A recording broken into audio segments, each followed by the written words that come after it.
ఇప్పుడే జీ5 app download చేయండి. చూడండి మీ ఫేవరెట్ టీవీ షోస్ ఎప్పుడైనా ఎక్కడైనా.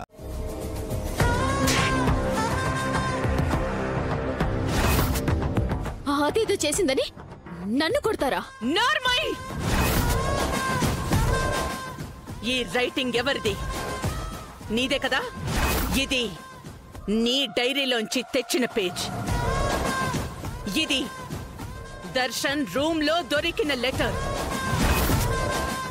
శరణ్య రాసినట్టుగా దర్శన్ గురించి తప్పుడు రాతలు రాసింది ఎవరు?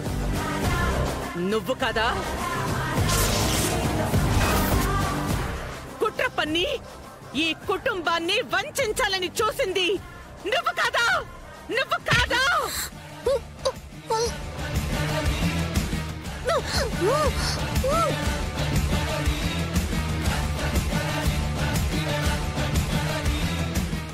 జీ5 యాప్ డౌన్లోడ్ చేసి అన్ని ఎపిసోడ్స్ పూర్తి ఉచితంగా చూడండి.